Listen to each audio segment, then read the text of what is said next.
You're listening to Tehachapi with Key Budge, Tori Costello, Greg Garrett, and Ashley Whitmore.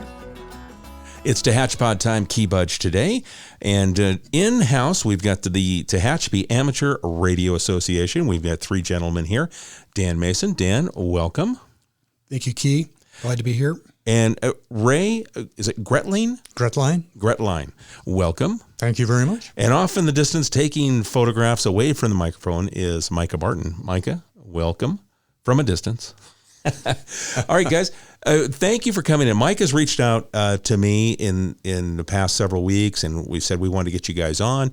And then Claire Scotty with the Chamber of Commerce had brought the idea also forward. I said, yeah, let's make this happen with everything that you do here in the community with the Tehachapi Amateur Radio Association. And we really kind of, today we want to do what? What's our main goal that we want to reach out and share with the community? Just to let the community know that amateur radio is alive and well. Help the community understand what amateur radio is. And amateur radio, what's another, maybe a term that people might recognize? Ham. Ham radio, that's right. And for me, my law enforcement background, working for LA County Sheriff for over 25 years, I know that in emergency services, communication is key. It's one of the most critical parts of being a part of a group that's taking care of public safety. Communication breaks down, and all of a sudden, everything else seems to break down along with it. And amateur radio, ham radio, plays an integral part when we see disasters. So I can relate to it from that aspect, being in law enforcement and knowing that if we had that major earthquake, some kind of an event where all of a sudden comms are down, the one thing that we can rely on is ham radio.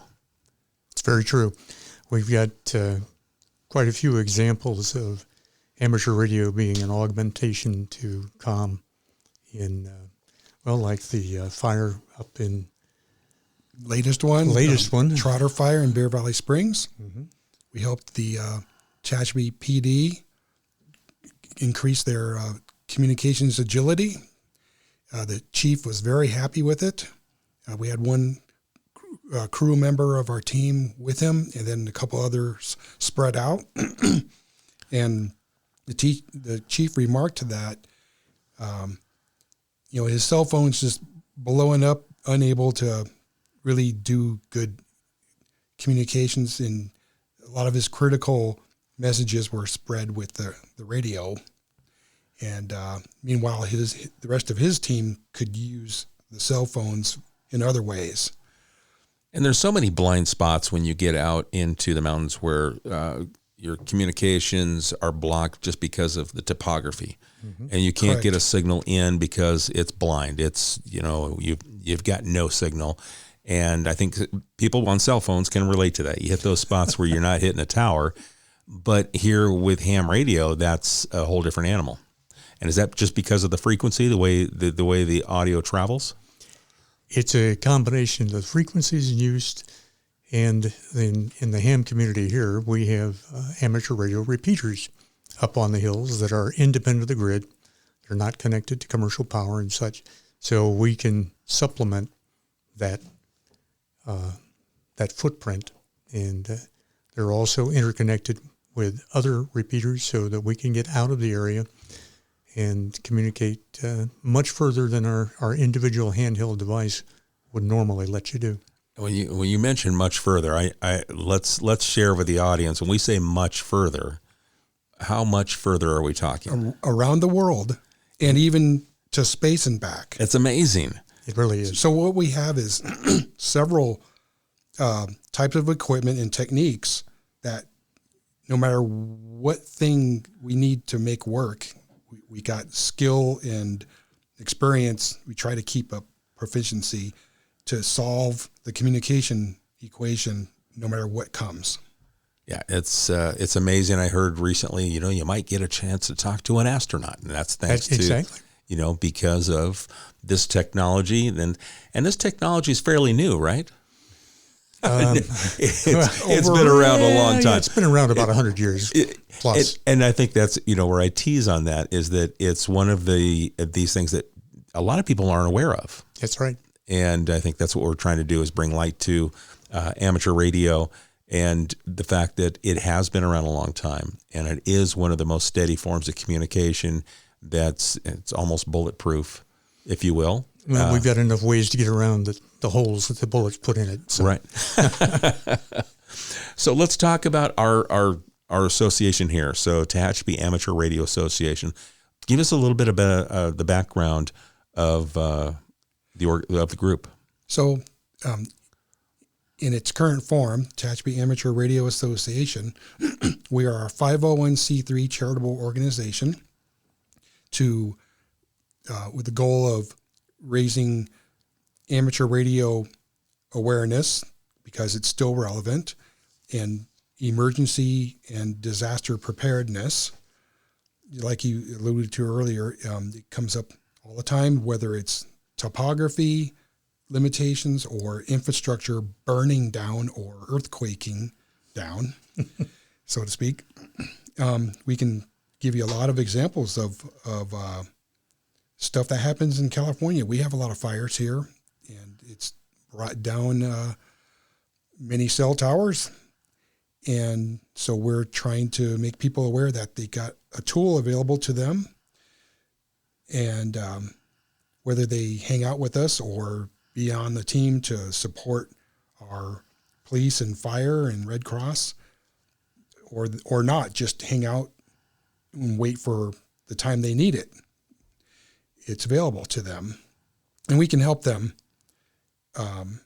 We can help them to get into it and get proficiency. So we also do a lot of public outreach. Micah is a big part of that. He's our main guy for that. And then and we put on other events where we can showcase the capabilities and show all the different types of equipment that can, whether it's line of sight or around the world or to satellites and back or off the moon and back. Yeah, so that's in a nutshell what Terra does. It's amazing the amount of different things that you're able to be involved with and help with, and just that people can, if they have this a little spark of interest, that they can really expand upon this what is a hobby. It is a hobby, and amateur radio has so many different facets to it. Some people like to talk, and it's the social aspect. We like to we jokingly refer to it as the original social media. Mm-hmm. And others like to experiment and build things, design, put up a new antenna, try to design a better receiver, better transmitter, whatever. Still others are, like Dan's been talking about, are involved in community service. We have connections with Salvation Army. We have connections with the American Red Cross as the amateur community. Those primarily are in support of disasters where if there is a terrestrial system in place, the commercial system's there, it's overwhelmed. It's flooded. Right. So we provide a health and wellness checks, get messages to and from loved ones, things like that. Other members of our community like to contest. We call it radio sport, seeing how many stations you can contact in 24 hours or a given period of time. When you say station, is that an individual, your call sign? It is. Okay. Like my individual station is W6QPA. Dan is ABD6DM.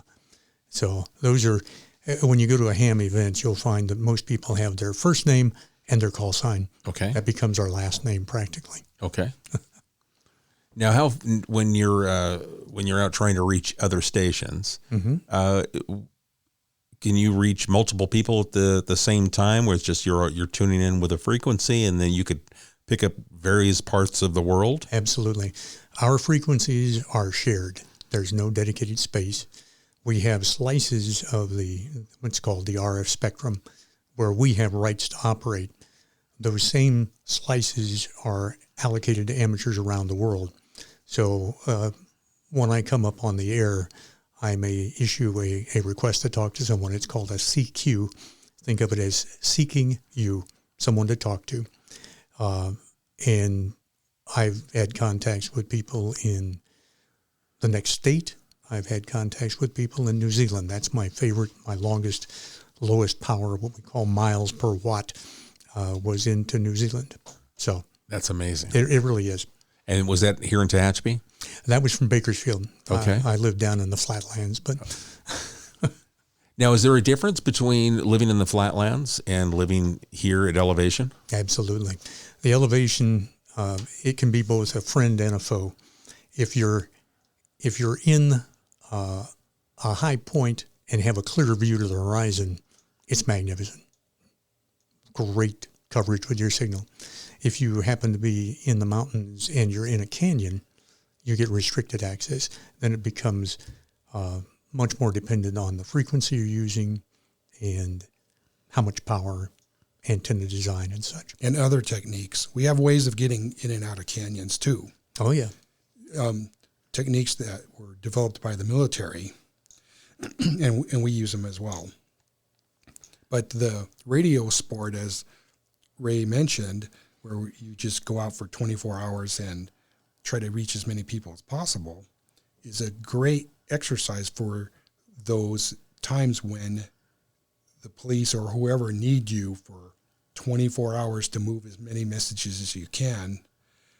So this is practice. It's fun, but it's also practice for being effective to help your served agency.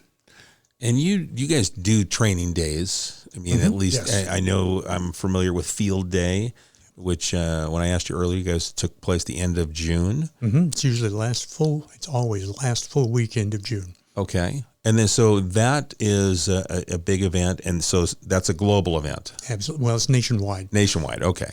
And you guys so we've got all these other amateur radio enthusiasts, hobbyists across the country that are all joining in and trying to say, hey, I'm here, and where are you? And you guys are connecting. Exactly. Yep. Okay. And there's other events like that called contests that the scope is worldwide or in your hemisphere or in your own country or even in your own state. There's a lot of different types of contests. And yes, some of them are worldwide. Now, I know that when I attended one of the field days that was at Bright Lake a few years ago, one of the big things that the group was trying to do then was recruit youth and to get kids involved and open their eyes and let them participate in the field day events. Yep. We want to, you get extra points. Okay. So there's a point system associated with field day. Okay. And you get points by getting under 18 on the air, or people who've never got on the air before, whether they're adults. There's a lot of ways to both a contest plus public outreach and give people the opportunity to try it out.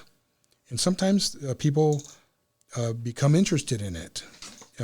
Certain types of kids are kind of, are just wired for, they're going to be an engineer someday, or they're interested in stuff like that, or they're just interested in the fact that they can talk to somebody far, far away, and they get a warm fuzzy for that. There's even a merit badge for radio for the Boy Scouts, and we'll do an event. We'll show up at like one of their jamborees and set up a multi-station system for them to get their merit badge. And plus give them some instruction in ham radio. And every once in a while, one of them just totally digs it and stays with it. That's fascinating, because when you mentioned that, for me, I remember being a kid listening to baseball games on the radio, and it drew me into radio, terrestrial radio, which is where I gravitated towards it. It created that moment for me, and I go, I want to be a part of that. Mm-hmm. And then I've evolved, into now doing podcasts. But it was that, like you say, it was something about that connection that you felt. It made you feel, you felt you were intrigued by it. And I think that's what you're saying, is that if bring the kids out, give them a chance to click on the microphone and listen to someone across the nation or across the world, and it might just spark that little bit of interest, in this as a future hobby. Yeah, and sometimes we'll get visited at the events, not just kids, but other people who are curious about the amateur radio and what they can do, because they may want to do it to put it in their back pocket for emergencies. And we may never see them again, but they'll go and actually pursue getting their license and their equipment. And besides, younger kids, we have Micah is also visited college students and Career Expo, so now they're a little bit older yet. All kinds of people. We just reach out to different people at different points in their life, and every once in a while you get somebody who's interested in it, whether it's to hang out with us or not. Well, I remember a few years ago when we had the Grand Fondo bike rides that your group would come to the police department. We would set up at the command post because there were some blind spots out there, some dark areas where we couldn't get communication in. And you guys had set up the tower, and we were able to have extended communication availabilities, and it was thanks to that collaboration and having you guys tied into that emergency command center. Yes, and so we would have a team of people posted at critical points of the route, and what we're trying to do is we're trying to protect the riders in case they had an incident, and a lot of times we can quickly get what happened to them where back to the command post so they can make a decision on a quick response to support that person in appropriately for their need. So we would show up at all the Grand Fondos and the Challenge of the Bears, and we also do that for rally car races out in the boonies. Same thing, cars wreck, get the facts back to the command post, and so they can help that car, those drivers, as quick as possible in the right way. It's really when you start thinking about the different levels of when you set up an event like that, how important. I mean, we think about we've got our cell phone, but there are, and I just know from my past experience that you go into an area and you've got no communications, you feel naked. You got no backup. You've got you're on your own, but being able to have that point-to-point communication really can, it can save lives when you get down to it. When you have an incident, something that occurs, minutes mean everything. Yeah, faster you can get the information to the right people, the better. Right. Like you said, it could be minutes. And for instance, at our favorite rally car race we support, there's no cell coverage in the Kelso Valley. None. Yet the Kelso Valley is the hub of all the rally car stages. Uh-huh. And so we are there, multiple ham clubs are there in force, making a network. And we test the network, and all those drivers are appreciative that we're there. And it's a way for us to practice. If it was a real event, right, then we got some proficiency. Well, and when you do have those kinds of things, you're able to identify areas that you can work on, or you're able to train some of maybe the younger, members, the newer members, and train them up and get everyone on an equal footing. Yeah, we definitely try to encourage any of our newer hams to come get in these events so they can practice, maybe get over the mic fright, or know, okay, I need to do this with my equipment. I need to prepare a little different, and then get experience with the protocols, their operations, and realize that it's not so scary, and they can help and get confidence. When you said mic fright, I flashed back to my law enforcement days and remembering some of those rookies getting that radio for the first time and having to put out just some info, whether it was critical or non-critical. some would kind of vapor lock, Mm-hmm. and they just kind of it's okay. It's just you're just talking, just click the button, nothing else changes. But that mic fright, I can visualize it. It's a very real thing. It is. Yeah. Yeah. And we didn't have any mic fright today when you guys came in. You're comfortable with this setup, even though you're not having to click to talk. We've got an open mic for you. So between the two of us, we have a lot of experience doing this very thing. So this was a good amateur radio, kind of prepared us for something like this. Right. Yep. And we're okay with it. It's a little different format, but it's all the same. We're talking to each other. We're talking to each other, and we're getting our messages across. Right. And we're using microphones to help tell that story. And people are listening from the outside world going, hopefully they're intrigued by the conversation. So what are some of the upcoming events that you guys are going to be involved in, or if new people are interested and they go, hey, I'd like to kind of check out something you guys have going on. Do you have anything on the books? So we have, throughout the year, we try to make as many different kinds of things for people to do. And we try to make it so that it's good for both new people and veteran hams. We'll do things like antenna build parties where a new ham can learn that they can make MacGyver their own antenna, and make antennas that are for different applications. We'll have on one of the contests, we'll have somebody will open their home oftentimes where people of all ages, ham ages, can come either have fun making contacts or a new ham can learn the ropes. So you mentioned field day in the summer, but Ray here got us into winter field day. Okay. So because emergencies don't just happen in the summer. Yeah. So Ray, tell them. That's kind of the tagline for this event. It originated back in the upper Midwest, and Winter Field Day, their tagline was, it doesn't just happen in good weather. So they're championing the operation in tents, in snow camps, bitter cold, and around us, we don't get that really. So we have a camp. Last year we ran out of Kern River Park. Kern River Park next to Lake Maine. And we had 2 of us on, 3 different stations up and running, and we had a great time. At a 24-hour block of time, we run with battery, solar power, temporary portable antennas, some of them thrown up in trees, some of them on a 30-foot fishing pole or whatever.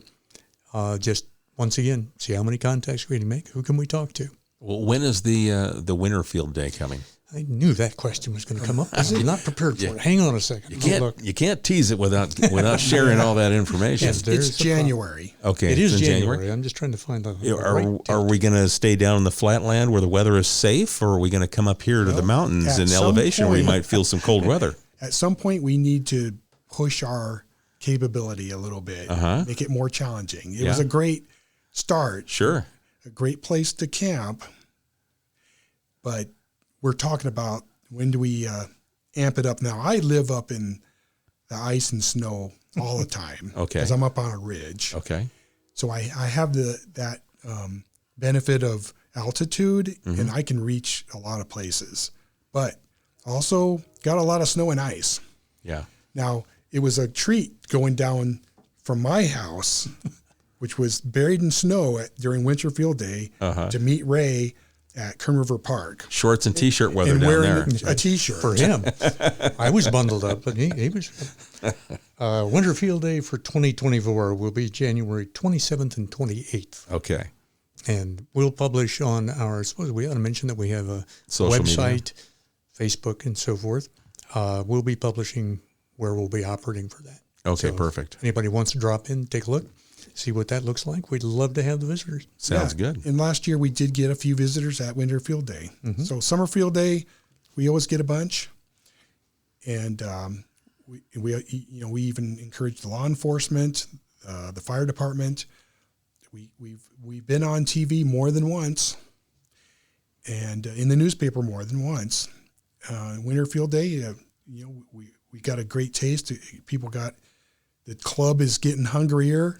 They're interested in doing a little bit more this next time. We'll see. Yeah. It was a great start. Yeah.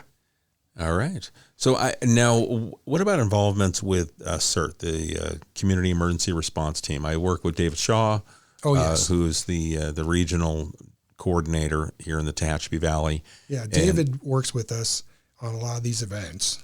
And so we'll have hams paired up with CERT people. They do the Band-Aids and we do the communications.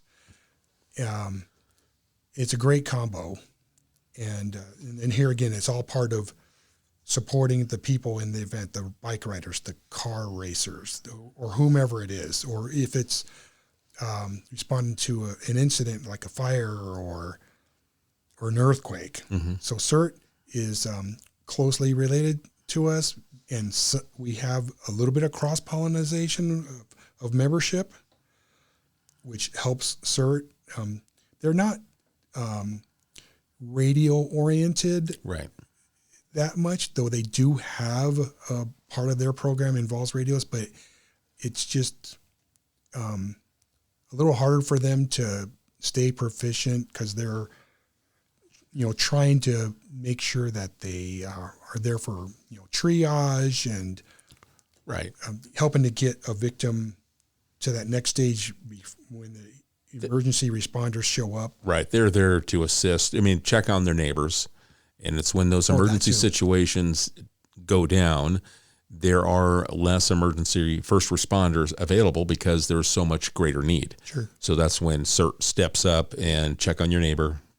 Once you're good, your neighbor's good, then you're available to assist as needed. And you mentioned greater need. That is super key because there's only so much first responder forces out there in a huge populace. That's why we need things like CERT, and we need amateur radio people and other volunteers from the communities. Exactly right. I mean, when you have no idea what the need is until that happens, and it will be greater than what government can provide. And I think a lot of people think, well, government will be there, fire department, law enforcement. That's in theory, yes, we would, but there's going to be such a need. You only have X amount of first responders available to go to X, to the 10th degree of need. And there's not the resources available. And that's where community groups, volunteers, organizations like yourself, where you can share that information, get it back to the first responders so they can start to prioritize where they're sending the resources. Exactly.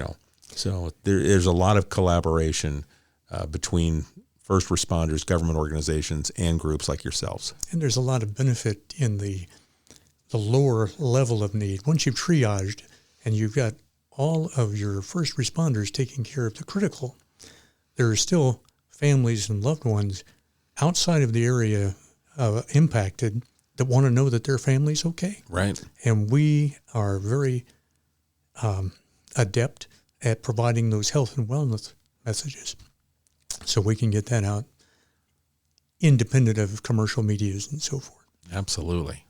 All right. Is there anything that we haven't touched on that you guys wanted to share? Well, you mentioned, how much can the government do in a large scale problem?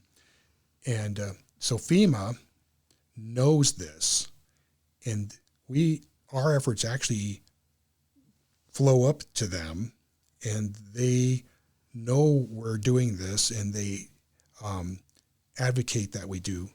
It's been incorporated into their the incident response system. Response systems now incorporates, I believe they refer to as auxiliary communications. Yeah. But it is a role that's identified and allocated to amateur radio. Yeah, in the ICIS structure. Yes. Yeah. Okay. And in some states in the union here and in Canada, the more local government actually provides for some of the amateur infrastructure, like especially in Oregon, Washington, the Yukon, Alaska. There's a lot of places where it's like every citizen out there in these places that are less populated, every house has a amateur radio. Well, it's a lifeline. Yeah, It's a lifeline. exactly. Yeah. I tell you what, you drive up to Randsburg, for instance, and what's it, Red Mountain with it? I think that's You're it. going to see a bunch of houses with aerial antennas and ham antennas. This is in California. You think California is all civilized. It's not. There's outlying places. Right. And, we try to get grants and stuff to build up our infrastructure here. Right now it's mostly donations. But we try to maintain an infrastructure in this place that can benefit the whole community. And then that's about it. Well, are there needs for the Tehachapi Amateur Radio Association? Absolutely. Yeah. In fact, we have just recently done some major work on our repeater sites, which have caused a pretty big depletion in our in our club funds. We replaced a number of batteries, and that was an expensive operation. So yes, there's always a need. In fact, we have a GoFundMe page.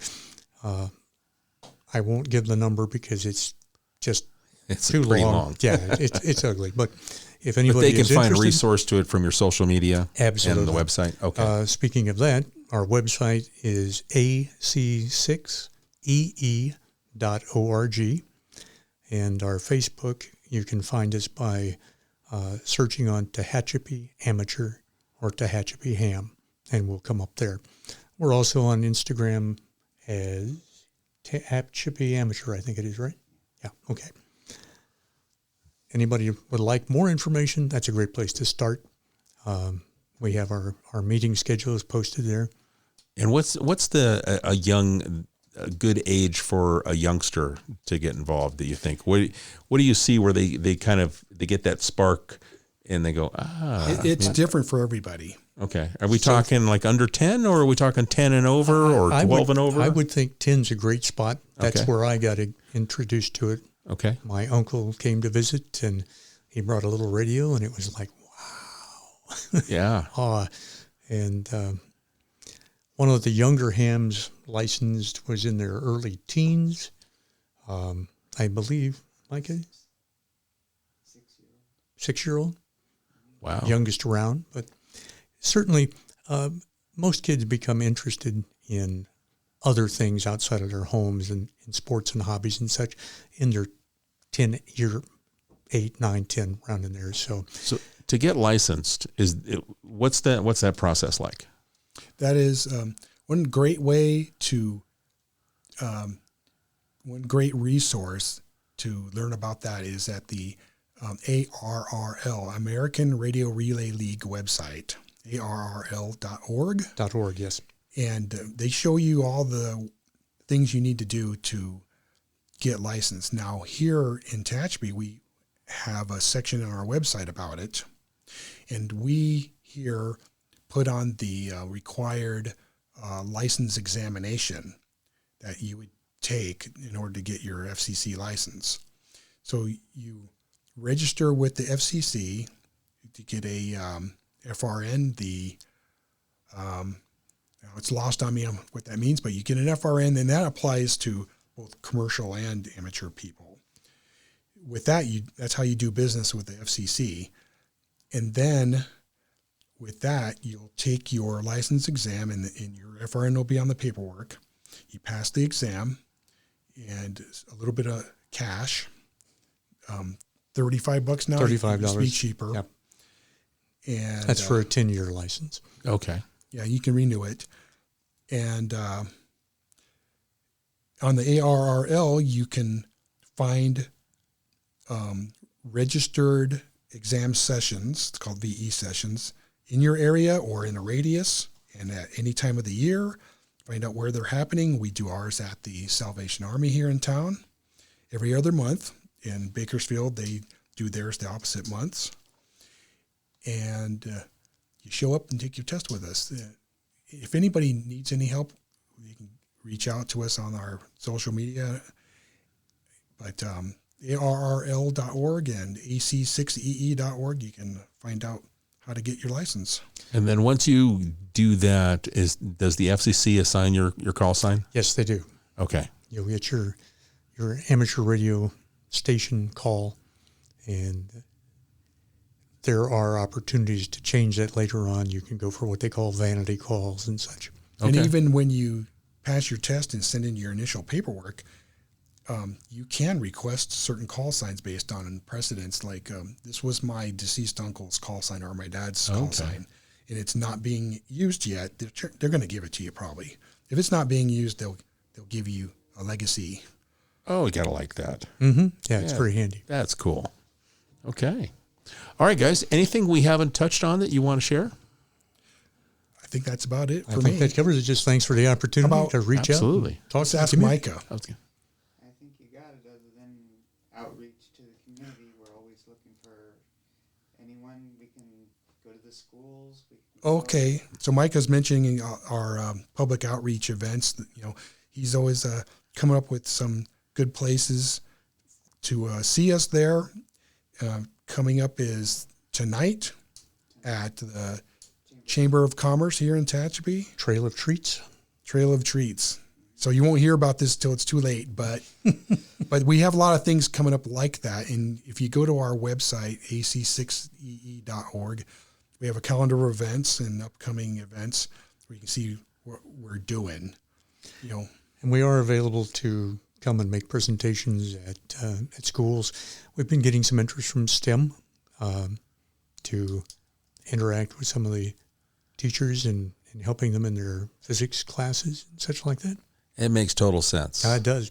I'm happy to hear that people are reaching out. And I will say, Mike, I got to give you a little shout out, you know, since you're not on the mic, but you have, you've put this name out there a lot. I'm constantly seeing it pop up. So great job. You're getting exposure Thank you, Micah. to the group. So it's nice to see. And when I'm getting, not only you're reaching out to me, but then I've got Claire from the chamber reaching out, and it was like, okay, we're going to make it happen. I promise we're going to make this happen. So I'm glad we're able to do that today. Well, thanks for the opportunity. All right, Ray and Dan. thank you very much. We just appreciate it. Ray, Dan, Micah, thank you so much for taking the time. Thank you. All right, folks, if you've got a question based on today's conversation, you can send it to media@tehachapicityhall.com. I will forward it along. And if you've got a thought or idea about a future show, please feel free to send that to us also, media@tehachapicityhall.com. We'll catch you again soon right here on Tehachapod. Tehachapod is a conversation about Tehachapi, featuring the community members who make this such a special place to call home. If you have a question or a thought you'd like to share, email media@tehachapicityhall.com.